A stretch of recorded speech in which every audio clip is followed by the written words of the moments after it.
Hello, good morning दोस्तों। कैसे हो आप सब लोग। चलो बात करते हैं इस वीक में बैंक निफ्टी में एसएल हंटिंग स्ट्रेटेजी ने कैसे काम किया है। तो हमारा पहला काम ये रहेगा कि हम लोग समझने की कोशिश करेंगे कि हर एक दिन पे मंडे टू फ्राइडे ये स्ट्रेटेजी ने कैसे परफॉर्म किया है और ये काम कैसे करती है। सो चलो मैं अगर मंडे का चार्ट ओपन कर लेता हूँ। ये मेरे सामने 15 मिनट का बैंक निफ्टी का चार्ट ओपन है। तो मैं क्या करता हूँ, इसको 1 मिनट की टाइम फ्रेम पे लेके चलता हूँ आपको मंडे के दिन पे। सो ये मैं जा रहा हूँ अभी मंडे के दिन पे। यस। तो देखो दोस्तों, हमको करना क्या होता है यहाँ यहाँ पे लास्ट 2 डेज का चार्ट हमको देखना है। जैसे ये नया चार्ट बनता है ना मंडे को, जब भी ये 9:15 पे नया चार्ट बनने लगता है, तो उसको हम लोग को प्रेडिक्ट करने के लिए लास्ट 2 डेज के चार्ट को देखने की ज़रूरत है। तो यहाँ पे हमको क्या दिख रहा है, लास्ट 2 डेज में एक बहुत बड़ा सेलिंग हो चुका है। तो सेलर मार्केट में एक्टिवेट हो चुका है। और उसी दौरान क्या हो गया कि यहाँ पे इस लेवल पे मैं लेवल मार्क करता हूँ, यहाँ पे इस लेवल पे कोई किसी बायर ने आके बाइंग कर दिया। तो सेलर कहाँ पे एक्टिवेटेड है, देखो यहाँ पे एक्टिवेटेड है, यहाँ पे सेलर बैठा हुआ है। ये सेलर मार्केट से निकला नहीं है। यहाँ पे सेलर अवेलेबल है, ये सेलर अवेलेबल है। यहाँ पे ये बायर है, ये बायर है। तो हमको ऐसे फाइंड आउट करना है कि कहाँ पे सेलर बैठा हुआ है और कहाँ पे बायर बैठा हुआ है। तो इस केस में हम लोग क्या देख सकते हैं कि यहाँ पे सब सेलर्स बैठे हुए हैं, नीचे सिर्फ दो जगह पे बायर बैठे हुए। तो उस केस में अपना प्लान कैसे होगा। मैंने आपको मंडे को भी बताया था कि यहाँ पे जो बायर बैठा है उसको ट्रैप करने के लिए ज़रूर मार्केट एक डाउनसाइड मोमेंटम करेगा। तो मार्केट ने क्या किया है, देखो मार्केट ओपन हो गया गैप अप।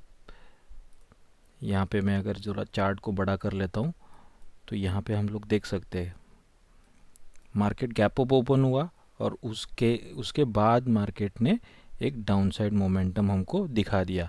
अभी हम लोग को कैसा पता चलेगा कि ये यहाँ से मार्केट नीचे जाएगा या फिर यहाँ पे ऊपर चला जाएगा। तो हम लोग को क्या करना है, यहाँ पे मैंने आपको बताया हुआ है कि ये फिबोनाची टूल है। ये फिबोनाची टूल को मैं ऐसे अनेबल करता हूँ और यहाँ पे मैं ढूंढने की कोशिश करता हूँ कि कहाँ तक मेरा हाई था। तो देखो एग्जैक्टली 0.618 की लेवल पे मार्केट ने आके हॉल्ट किया है, वहाँ से ही मार्केट रिवर्स हो गया। तो इसमें हम लोग क्या फाइंड आउट कर सकते हैं, इसमें हम लोग क्या कंक्लूजन निकाल सकते हैं। तो कंक्लूजन इज़ लाइक, यहाँ पे जो बायर था, यहाँ पे बायर था, ये बायर को वार्निंग देने के लिए मार्केट यहाँ तक आया और उसको जैसे ही वार्निंग मिला, म, फिर उसके नीचे जाने के लिए कोई स्टॉप लॉसेस अवेलेबल नहीं थे। इसीलिए मार्केट ने फिर ऊपर मोमेंटम दिखा दिया। क्यों ऊपर मोमेंटम दिखा दिया, क्योंकि ये जो यहाँ पे सेलर्स बैठे हुए हैं वो तो प्रॉफिट में थे। तो उनको ट्रैप करने के लिए मार्केट ने एक अपसाइड मोमेंटम दे दिया। नीचे जाने के लिए नीचे क्यों नहीं गया, द रीज़न इज़ नीचे कोई स्टॉप लॉसेस अवेलेबल है नहीं। तो नीचे कोई ट्रैप करने के लिए है नहीं। तो मार्केट क्या करता है ना, किसी को मार्केट यहाँ पे बैठने नहीं देता है, प्रॉफिट में तो बिल्कुल नहीं। तो मार्केट क्या करता है, हर एक बायर हो या सेलर हो, दोनों को ट्रैपिंग करने की कोशिश करता है। तो इस केस में ट्रैपिंग करने के लिए कौन अवेलेबल था, ट्रैपिंग करने के लिए अवेलेबल थे सेलर्स। तो सेलर्स को ट्रैप करने के लिए मार्केट ने एक अपसाइड मोमेंटम दिखा दिया। अभी ये बात करते ही ये हो गया मंडे का। तो अगर हम लोग बात करेंगे ट्यूसडे के दिन क्या हुआ था। देखो मंडे के दिन क्या हुआ, बहुत सारे लोग यहाँ पे बाइंग करके चले गए, यहाँ पे बाइंग करके चले गए। और यहाँ पे क्लोजिंग प्राइस पे बायर भी होता है और सेलर भी होता है। तो उस केस में क्या हो गया ना, यहाँ पे ऑलरेडी जो बायर बैठे हुए थे वो तो गैप अप ओपनिंग की वजह से प्रॉफिट उनको दिखने लगा। तो जैसे ही ये बायर को प्रॉफिट दिखने लगा और मार्केट अप ट्रेंड में है, तो बायर ने क्या सोचा कि हमको प्रॉफिट बुक कर लेना चाहिए। क्यों, क्योंकि मार्केट पहले 3-4 दिन एक डाउन ट्रेंड में चल रहा है। तो उस केस में होगा क्या, बायर को डर लगेगा। अगर बायर को डर लगेगा तो बायर जल्दी से जल्दी निकलने का ट्राई करेगा।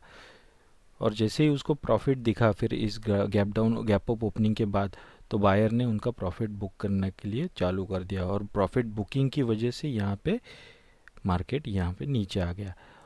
ये एक रीज़न है। और दूसरा क्या रीज़न है, ऊपर जाने के लिए देखो ये गैप अप तो ओपन हो गया, ऊपर जाने के लिए कोई स्टॉप लॉसेस अवेलेबल है नहीं, तो मार्केट क्यों जाएगा ऊपर?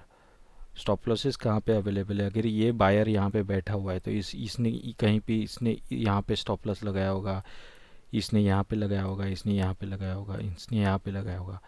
तो कैसे देखो मार्केट गैप अप ओपन होके भी स्टॉप लॉसेस फाइंड करने के लिए नीचे आ गया ट्यूसडे के दिन।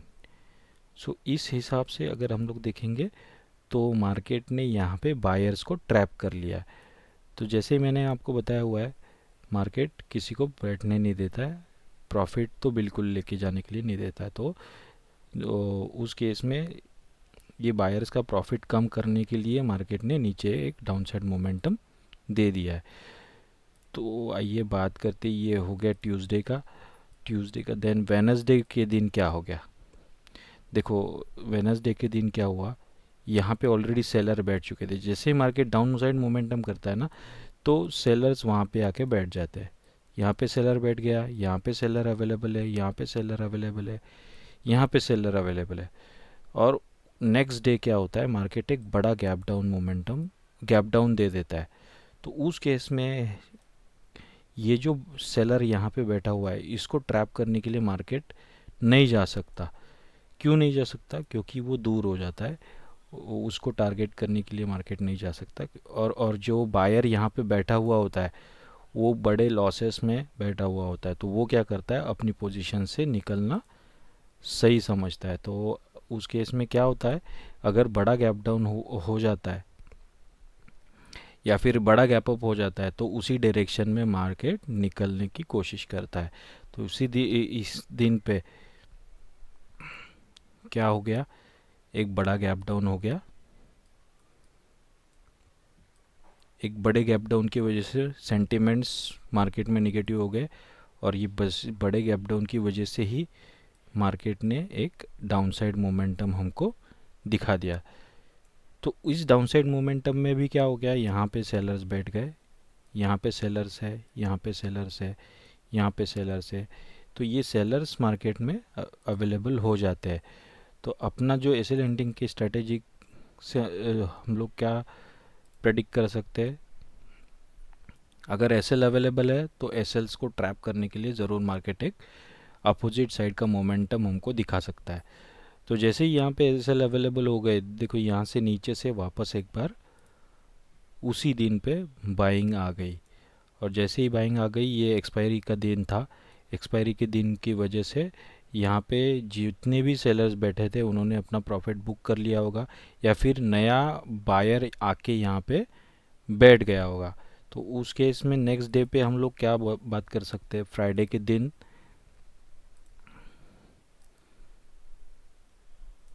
मार्केट में क्या हो जाता है, एक गैप डाउन ओपनिंग हो जाता है।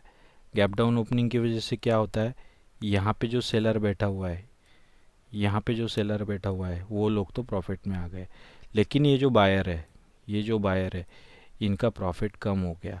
तो ये बायर ने क्या किया, और या फिर ये सेलर ने क्या किया, नई पोजीशंस बनती है जनरली फ्राइडे को दिन, थर्सडे को जो बड़ी पोजीशंस है वो कट जाती है।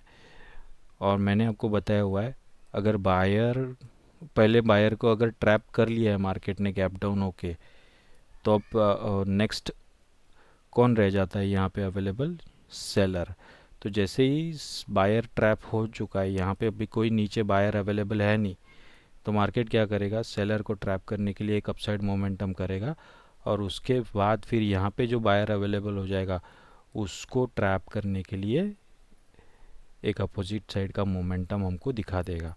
तो ये अपना सिंपल स्ट्रेटेजी है दोस्तों, जिससे कि हम लोग पता कर सकते हैं कि कल मार्केट में कहाँ पे पोजीशन बनाई जा सकती है। तो यहाँ पे कैसे है ना, मार्केट ने अपसाइड मोमेंटम तो दे दिया, लेकिन मार्केट ने थोड़ी देर सस्टेन किया मतलब क्या है कि यहाँ पे जो सेलिंग के ऑर्डर्स थे वो मार्केट को मिल रहे थे। तो जैसे ही सेलिंग के ऑर्डर्स कंप्लीट हो गए एंड बाइंग के ऑर्डर्स यहाँ पे मिल रहे थे, बाइंग के ऑर्डर्स कंप्लीट हो गए तो मार्केट ने एक अप डाउन साइड मोमेंटम हमको दिखा दिया। तो अभी अभी मंडे के दिन पे क्या हो सकता है, मंडे के दिन पे मैंने आपको बताया हुआ है मेरी दूसरी वीडियो पे। ये फ्राइडे का दिन, ये वेनसडे का दिन था, सॉरी, ये वेनसडे का दिन था। और ये जो हुआ है मोमेंटम वो थर्सडे के दिन हुआ था। तो अभी अब हम देखेंगे फ्राइडे के दिन क्या हुआ है। देखो यहाँ पे सेलिंग आ चुकी थी, सेलर यहाँ पे बैठा हुआ है, यहाँ पे बैठा हुआ है, यहाँ पे बैठा हुआ है। और सेम सिचुएशन जो यहाँ पे हुई थी अगले पहले दिन, वही सेम सिचुएशन यहाँ पे रिपीट हो गई। तो चार्ट में हम लोग देख सकते हैं यहाँ पे आके बायर बैठ गए। तो अभी मार्केट क्या करता है, अगर गैप अप ओपन हो रहा है तो गैप अप ओपनिंग की वजह से पहले से क्या होता है, पहले वो जो जो बायर जो प्रॉफिट में बैठा है उसको डराने की कोशिश करेगा। तो मार्केट ने वही किया, बायर को डराने की कोशिश की। और उसके बाद फिर जो सेलर यहाँ पे बैठ चुके थे पोजीशन में, उनको टारगेट करने के लिए मार्केट ने एक अपसाइड मोमेंटम दे दिया। अभी यहाँ तक तो अपसाइड मोमेंटम हमको समझ में आ जाता है, क्योंकि यहाँ पे सेलर थे, यहाँ पे उनके स्टॉप लॉस रहे होंगे। ये वाला मोमेंटम मार्केट ने क्यों दिया, देखो यहाँ पे कैसे हो जाता है ना। देखो ये जो पोजिशनल सेलर्स रहते हैं, ये जो पोजिशनल सेलर्स रहते हैं, इनके सेलिंग बाइंग ऑर्डर्स यहाँ पे कहीं पे तो पड़े होते हैं। तो ये जो पोजिशनल सेलर्स होते हैं उनके भी स्टॉप लॉसेस हिट होना चालू हो जाता है एक स्पेसिफिक लेवल के बाद। तो यहाँ पे वही हुआ है, इस लेवल के बाद उनके पोजिशनल वालों के स्टॉप लॉसेस हिट होना चालू हो गए, उन्होंने मार्केट को एक अपसाइड मोमेंटम दे दिया। तो ये एक अपना मंडे टू फ्राइडे का जो भी हमने प्लान किया था और कैसे एग्जीक्यूशन किया उसका एक समरी था। मंडे के दिन पे अभी क्या हो सकता है मैं आपको बता देता हूँ। देखो अगर मार्केट यहाँ पे कहीं पे गैप अप ओपन हो जाता है, यहाँ पे कहीं पे तो गैप अप ओपन हो जाता है, तो उस केस में ये जो बायर है, ये बायर है, ये बायर है, यहाँ पे बायर और सेलर दोनों है। और अगर इस पर्टिकुलर लेवल के ऊपर गैप अप ओपन हो जाता है 45,000 के ऊपर, तो ये एक साइकोलॉजिकल लेवल है, इसके ऊपर अगर सस्टेन करता है तो हम लोग एक अपसाइड मोमेंटम का प्लान कर सकते हैं। क्यों मैं ऐसा बोल रहा हूँ, क्योंकि यहाँ पे जो बायर बैठा हुआ है वो निकलेगा नहीं, और उसको पता है ये साइकोलॉजिकल लेवल जब तक मार्केट नीचे क्रॉस नहीं करता है तब तक उसका जो पोजीशन है वो प्रॉफिट में ही रहेगा, वो लॉस में नहीं चलेगा। तो हमको प्लान कैसे करना है, अगर ये 45,000 के ऊपर अगर सस्टेन करता है 5 से 10 मिनट तक, तो एक अपसाइड मोमेंटम हम लोग एक्सपेक्ट कर सकते हैं। अगर ये नीचे आता है और नीचे सस्टेन करके देन फिर अगर ये बायर को निकालने की कोशिश करता है, तो देखो ये 44,740 का एक लेवल है जहाँ तक मार्केट एक डाउनसाइड मोमेंटम दिखा सकता है, और उसके बाद नीचे कोई स्टॉप लॉसेस अवेलेबल है नहीं। तो यहाँ पे एक थोड़ी देर रुक के फिर मार्केट एक अपसाइड मोमेंटम हमको दिखा देगा। अगर मार्केट गैप डाउन ओपन हो जाता है तो उस केस में क्या होगा, देखो ये सेलर है, इसको टारगेट करने के लिए ज़रूर मार्केट एक अपसाइड मोमेंटम करेगा, इसको वार्निंग देगा, और जैसे ही ये निकलेगा उसके बाद देखो यहाँ पे जो बाइंग करके गया है, यहाँ पे जो बाइंग करके जाएगा उसके स्टॉप लॉसेस नीचे अवेलेबल हो जाएंगे, और उसके उनको टारगेट करने के लिए ज़रूर मार्केट यहाँ तक एक डाउन साइड मोमेंटम दे सकता है 44,600 तक। और अगर मार्केट फ्लैट ओपन होता है तो उस केस में क्या होगा कि मार्केट एक अप डाउन मोमेंटम करते रहेगा और बायर और सेलर के स्टॉप लॉसेस लेते रहेगा। तो यही अपना प्लान होने वाला है मंडे का। पूरे वीक का हमने देख लिया कि कैसे मार्केट ने हमको एसएल हंटिंग स्ट्रेटेजी के अनुसार ट्रेड्स दिए हैं। चलिए दोस्तों, आज की वीडियो में इतना ही, फिर मिलते हैं। Thank you.